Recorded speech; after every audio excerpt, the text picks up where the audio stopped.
Hello and welcome Foxes to Season 2 of LoreScape. This season we'll be covering some interesting places and I can't wait. This particular episode today covers Chambers of Xeric, also known as Foxx, which is located on Great Current. Make sure to check out Season 1 for all your lore needs. Help me out and become a channel member. You can get access to cute emojis as well as early access to my videos and many other cool perks. Chambers of Xeric. As we all know, this is the first raid that was introduced into old school RuneScape in January of 2017 and holds the coveted Twisted Bow.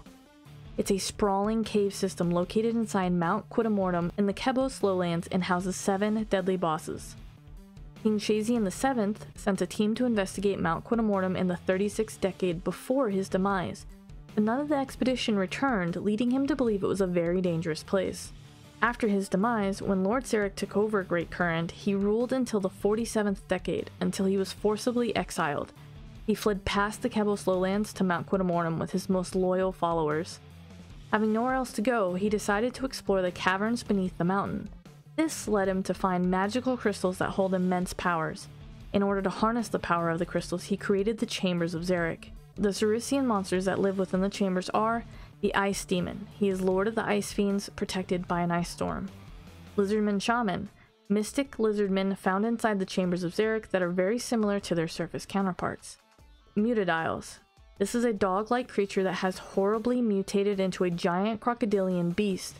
When Xeric transformed the original into what it is today, it had been pregnant and its offspring ended up being warped too. These two now act as guardians of the chambers. Skeletal Mystics. These guys are very well-dressed skeletal mages found within the chambers. Tecton. He is a boss inside Foxx who kept a journal. He writes of Xeric and of his loyalty to him. How he is one of very few that still follow Xeric even after his exile. It's said that he built many buildings in worship to Xeric, but it's unknown if any still remain to this day. Not only did he create a new temple, he oversaw the creation of the chambers. Tecton gave Xeric the ability to use cave magic, but Xeric was unhappy when he wasn't the only one, especially after finding out that Vasa Nysterio, the nasty high priest according to Xeric, was also able to use it. Xeric ordered the temple destroyed, in which Tecton obeyed, but only slightly in case Xeric was ever to change his mind. Tecton tried to teach Xeric how to use these powers without using the temple, but failed.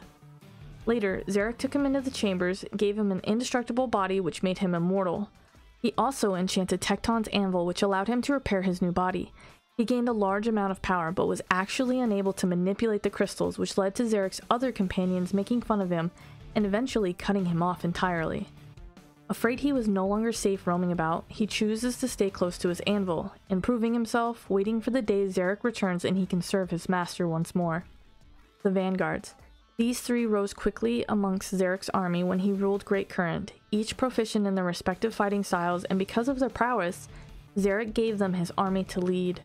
Towards the end of Xeric's reign, when the uprising took place, his army was being massacred, so the Vanguards fled to save their own skin.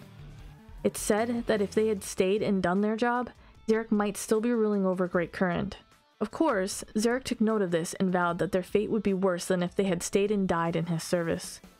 Xeric and his followers were already exiled to Mount Quidamortum when the Vanguard heard of the new settlement and made their way to re-pledge their allegiance to him. They admitted they had fled and said that they would not fail Xeric again if he would give them another chance. Many thought Xeric would unleash his wrath upon them, but he did not. He let them come close, which was reserved for his most trusted servants, had them dressed in fine robes, and laid out a feast for them. Soon Xeric led them into the caverns to a fiery chamber with glowing lava reflected off orange crystals and had them drop their defenses so he could imbue them with the power of the crystals. That's when Xeric struck.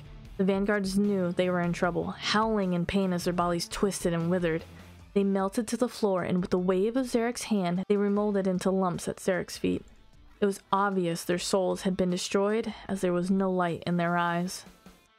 Xeric addressed them, saying they had failed him and they would never have escaped his wrath even if they hadn't come groveling back. Now they could serve him, guard his chambers united once more and bound by his crystals. Vasa Nysterio, a former high priest that exiled with Xeric to Mount Quidamortum. The crystals empowered him but also drove him mad. Because of this, he tried to overthrow Xeric and failed. Ending up defeated, he is fused with the rock and bound to the crystals to serve as a guardian to the chambers as punishment. Vespula. While attempting to open a new dimension tear, Xeric and his followers stumbled upon Vespula, a parasitic wasp from the abyss. She is queen of the abyssal Vespine, and her life force is sustained by her connection to the abyss. Great Olm. The final boss found in the chambers of Xeric. He is also known as the Guardian in the Deep by Xeric's followers. Great Olm is a large, blind white salamander and is one of Xeric's greatest possessions.